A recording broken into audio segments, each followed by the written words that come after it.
I would like to welcome you to our Saturday Night Live Inspirational Talk and our prayer, affirmative prayer. I'm Reverend Margaret Palagye, the founding minister of Joyful Gathering Spiritual Center, and we are so happy that you are joining us this evening. We are located in Westmont, New Jersey, and cannot wait to be in person at some point so we can feel that energy. But right now, we're on Facebook Live, we're on YouTube, and if we don't have your email, go to joyfulgathering.org, put your email up, and we'd be glad to send you our newsletter with lots of things in it. Now, some of the things that we are offering, and they're all free, is our Wednesday night healing service, which consists of a minister-led meditation and affirmative prayer, and the group, whoever ministers, whatever ministers and practitioners are on the call, the Zoom call, contribute to that incredible prayer. We will be offering a new discussion group facilitated by our lovely Mariam Saluki, and that will be called Project Change, Time for Change, and that begins August 10th at 7 p.m. So I hope you can join us. Well, the Zoom link, all of this information is up on our website, joyfulgathering.org. And please, while you're there, click on the donate button and help support Joyful Gathering. Thank you for those who have so generously given to us. Right now, I'd like us all to just take a very deep breath and exhale. Let's take another one and inhale peace. Exhale peace, yes. And so the topic for this evening, the title of our talk, my talk, is, are we freaking out or are we finding faith? Good topic. So we are exploring a profound statement from Genevieve Behrend in a wonderful book, Your Invisible Power. Great book.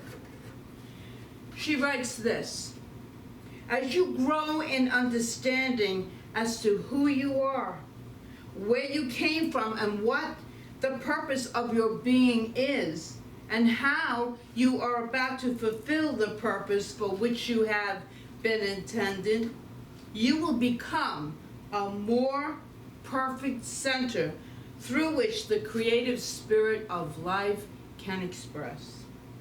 So we're going to just paraphrase it a little bit for you. The more we know who and whose we are, and the more we live the life we are meant to live, the more the divine expresses through us perfectly. So that's the faith part of what we're going to get into this evening. Now, that divinity cannot express through us when we are in a state of fear. It's blocked. So that's for our information. We're going to dig into how we can handle fear when we are pursuing our big dream or whatever experience that fear shows up in. It may come up because of times of uncertainty, and right now we are being challenged in so many ways. Many of us don't know if we still have a job. We're concerned about our unemployment benefits running out. We don't even know if her children will be going back to school. So there's so much. We might be in the middle of a relationship change, and there are all kinds of protests about inequality. All of that is going on right now while we are in the middle of a pandemic. So yes, I would say there's quite a bit of change that is taking place. And remember, this is all happening for us within the last 5 months. All of it. So talk about change. So even the strongest and the healthiest among us might be feeling not only those challenges, but the global consciousness, because this is taking place globally. And I know I have ever been in this situation before.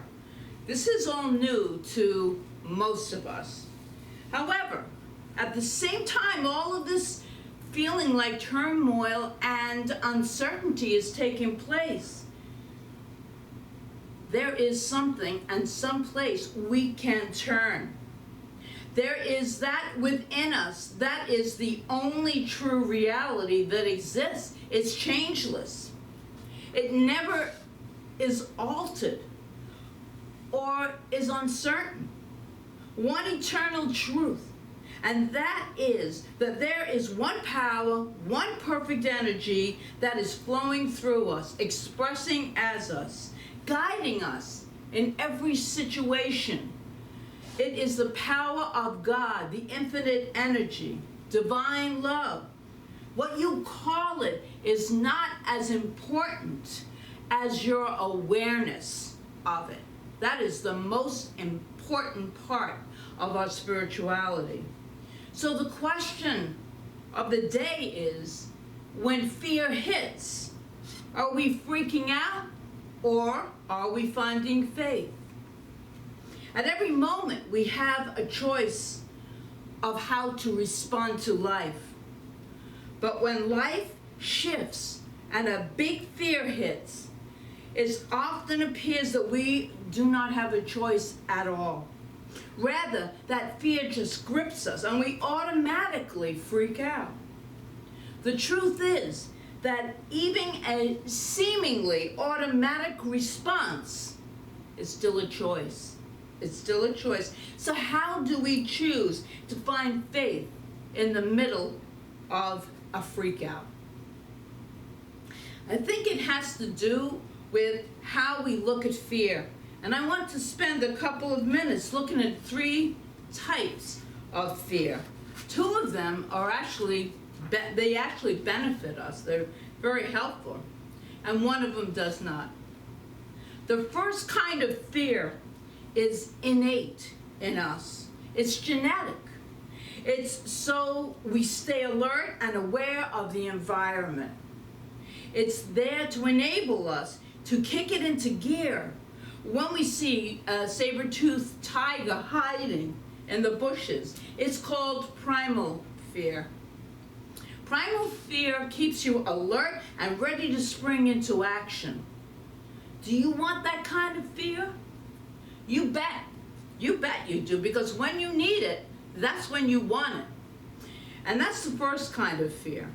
The second often has the same feeling as the primal fear, that little, fluttering and sensations in the body, but it's not because of a current threat. Rather, it's because you have projected into the future. And rather than causing you to be alert and aware, it actually has the opposite effect. It's more like the deer in the headlights syndrome. There is actually a freak out fear. And we're going to call it fear as projected thought. Most of us know there's only one moment, one tense in which we create, and that is the now moment. Right here and right now. A lot of us project into the future what we think is going to happen. That is projected fear. And we need to be aware that we are creating, we're always creating, and we are creating the very thing we might not want to experience. So that kind of, and then we move on to the kind of fear that wakes us up. It's fear as our emotional guidance system. Fear shows up to give us a very important message. Some of us might not like this kind of fear. The message is this: my thinking is off. I'm not aligned with spiritual truth. I'm not aligned with my heart's deepest desires. Desires, remember, planted there by the divine. Sometimes we call it a calling, where we are pulled into something. We were born with that. So with this kind of fear, this projected fear, is terrific because it's giving us information. It's a signal that we are off. So we can make a choice to adjust. You know how it feels. To me, it's a feeling in my gut. It's gut intelligence. That something just is not right. This is something I just should not do. It is the contrast between our divine nature, which we want to align with, and our human responses, which we are out of alignment with when we feel that fear.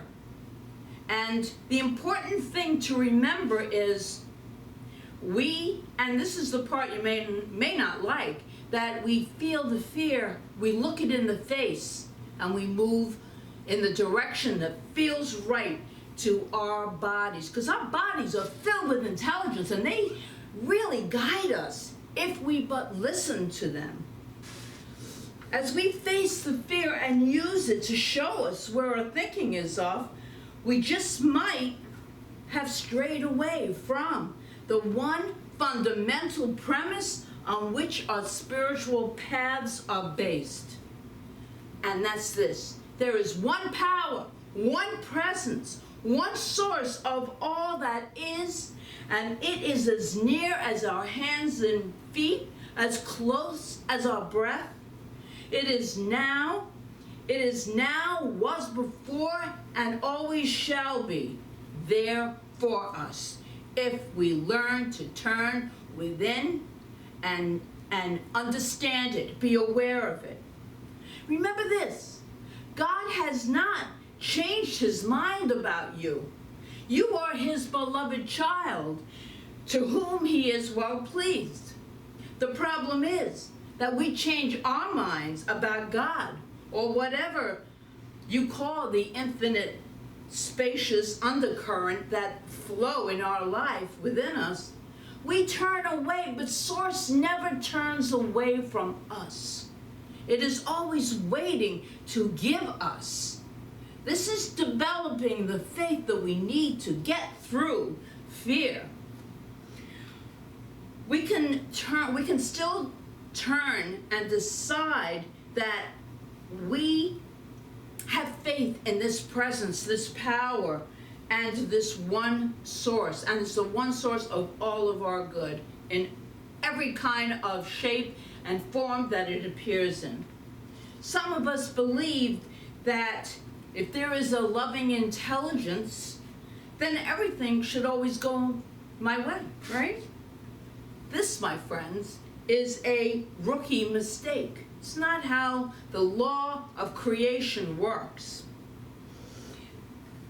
Go back to what I said at the very beginning of this talk. Why do challenges occur?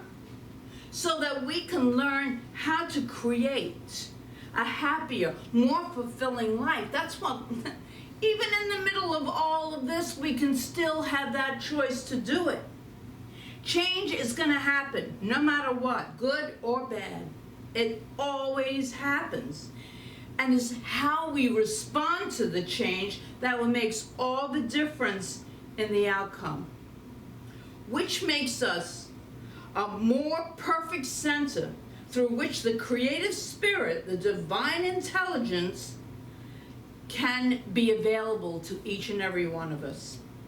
We must have faith in a higher power, in a universal good, and know that it is always present, and it is present for us. Remember that you may lose what you want, but you can never lose the source of the all good. You cannot. An infinite grace that resides within you. I personally am so very grateful for the faith that I have developed, and that I not only have faith in, the spirituality, but I have a knowing. I am absolutely knowing that the universe always supports me. And by universe, I mean this higher power. It always supports me even when the fear arises. Because we're human. We're going to feel fear. But I choose to know that this spirituality we teach at Joyful Gathering is always working. It's always working. It's the greatest gift I feel that I have ever given to myself. Maybe you lost a job, but you have not lost the intelligence, the persistence, and the other abilities that got you the job in the first place. That's still there. Don't forget that. Or if you've lost a loved one, you can never lose the light you experienced with that person, or the qualities in you that help create such a relationship. When we are in fear, we have the opportunity to discover that we are so much more than we could ever know. We are so much more than we could ever know. The question, this is a question, where have you allowed a disappointment or a crisis to become your identity, or block your awareness of other possibilities or resources? Remember, this is a world, this is a consciousness, if you will, that believes in infinite potential. If it's infinite, it's not only sometimes, only with this group. It's for everybody all the time. And I'm really not saying this is easy, because what we're going through right now, we got to take a deep breath. That's what we got to do. Yet you know this, if you break a lamp in your house, you lose it, but you still have electricity. The light is not in any one job, any one person, any one experience. It is you and your connection to a greater love intelligence. That's the electricity. And I love this idea. In fearful times, we are walking into the grand unknown. It's scary because anything can happen. It's wonderful because finally anything can happen. I love that. As we go through right now this global change which is occurring, let us never forget that we are not alone. There is divine power that is moving and expressing through each and every one of us. It guides us, it protects us, and loves us, no matter what is taking place. So I would ask that you develop the faith, this is for all of us, the faith to overcome any fear. And if you stay with us, I'm going to do an affirmative prayer.